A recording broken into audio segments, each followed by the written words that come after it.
A very good morning to all my dear students. Myself Pooja Girotra, your SST teacher, is present here to teach you another new lesson, and the chapter name is Our Changing Earth. As the name only suggests that our earth also constantly changes. Yes, and these changes sometimes are by man-made and sometimes are naturally occurring. Man-made, like for example construction of roads, buildings, dams on the earth, and some changes are naturally occurring through which the face of the earth also changes. Now, what are naturally occurring changes? Like for example, earthquake, tsunami, landslides, volcanic eruption. Like for example, I'll give you the example of earthquake. Now, have you seen that suppose a place is there which is very well developed, huge buildings are there. But after some time, or after what happened when an earthquake comes, that city completely destroys. So what happened? There is a change on the earth. So some changes are naturally occurring and some are by man-made. Now in this chapter, we are going to cover the naturally occurring changes. That, like for example, earthquake. What happens with earthquake? We will study volcano, effects of volcano. So that naturally occurring things we are going to study. So let's start the chapter. Students, you have seen various landforms on the earth, like for example plateaus, plains, valleys, deltas. All these are landforms, different landforms. How these occur? These occur due to the natural forces. Now, forces are of two kinds. Forces can be classified into two types. First is endogenetic forces and second is exogenetic forces. Now, what is endogenetic forces? Endogenetic forces are those forces which acts inside, interior from the earth, means any changes which took place from inside of the earth, that is called as endogenetic. And what is exogenetic? The forces which acts on the surface of the earth, means any changes which occurs on the surface of the earth, that is called as exogenetic. So endo means from inside of the earth and exo means outside of the earth. Now, examples of endogenetic. For example, earthquake. Earthquake, it arises from inside the earth. Volcanic eruptions, that arises from inside the earth. So that is endogenetic. And exogenetic, for example, weathering, erosion, or have you seen sometimes the course of river also changes. Sometimes the river, it also changes its direction. Weathering means when small due to heavy rain or heavy wind, landslides, what happened? The rock, it is divided into, or it is broken into small fragments. Yes, that is called weathering. Erosion also happens. Landslides which we can see also. So that are all known as exogenetic. So hope you are able to understand two types of forces, exogenetic and endogenetic. Now students, the first endogenetic force which we are going to study is earthquakes. Earthquakes, which you already know.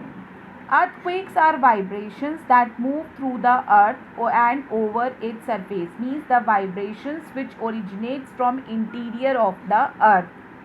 They are caused by disturbances that originate inside the earth. Sudden movements deep beneath the surface, like the rupture of rocks, and the collision of tectonic plates release an enormous amount of energy in the form of seismic or shock waves. Means sometimes any movement which took place inside the earth, for example rupture of rocks. Rupture of rocks means when there is sudden busting or breaking of rocks, or when there is a collision of tectonic movements, tectonic plates. Then what happen? A enormous amount of energy is released, and that energy, it comes on the top of the surface of the earth in the form of a seismic or shock waves, which we called as earthquake. These seismic waves travel to the surface and cause tremors or vibrations, and that is why when there is earthquake we feel vibrations. The point where the disturbance originates in the interior of the earth is called seismic focus. So students, what is a seismic focus? You can say it is a place or a point on the crust where the movement starts, means where the movement originates from inside the earth. That point is known as focus, seismic focus. The point that lies perpendicular to the seismic focus on the surface of the earth is called the epicenter. And what is epicenter? The place or the surface above the focus, that is called as epicenter. Suppose I'll show you, this is the earth, okay? So here vibrations took, this is the outside of the earth and this is inside of the earth. Now any explosion took place here or any collision of tectonic plates, then what happened? The energy which is released here, that area will be called as focus, and this focus will cause and the point, see the point I am drawing here on the surface of the earth. So the point which is perpendicular to the focus, this point is known as epicenter.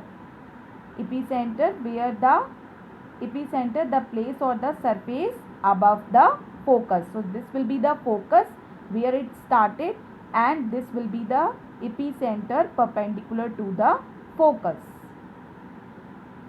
The closer to the epicenter a place is, the greater is the damage, as seismic waves are strongest and most intense near the epicenter. Suppose any place which is near the epicenter, there the damage will be more. Yes, because it is near to the epicenter, that is the center point. And if any place which is far away from the epicenter, there the damage will be less and the waves are not so strong. So you have already heard that where the epicenter is, when any earthquake comes, then we check the epicenter. So where the epicenter is, there the damage will be more, and the places which are far away from the epicenter, there the damage will be less, but we will feel the waves. Yes, we will feel that seismic waves or shocks, but we will not but there will not be any too much damage.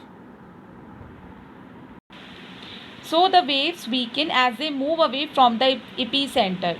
So waves also, when they start traveling, move, they also became weaker.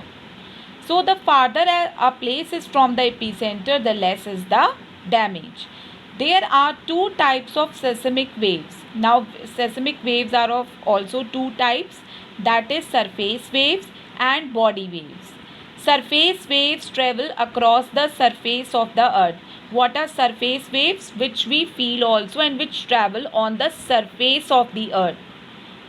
While body waves travel through the earth, means moves through the interior of the earth. Body waves, they travel on the interior of the earth, and the surface waves, they travel on the surface of the earth. Now body waves are also of two types.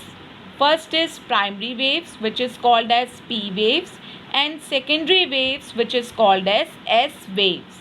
Primary waves travel faster, but secondary and surface waves are much more destructive. So students, what are seismic waves? Seismic waves are waves of energy that travel through the Earth's layer as a result of earthquakes, volcanic eruption, magma movement, and sometimes it also happens due to the large man-made explosions. Okay, so hope you are able to understand this earthquake. Now what is your homework? That you have to read the chapter very carefully and watch the video also carefully. Till then, have a good day.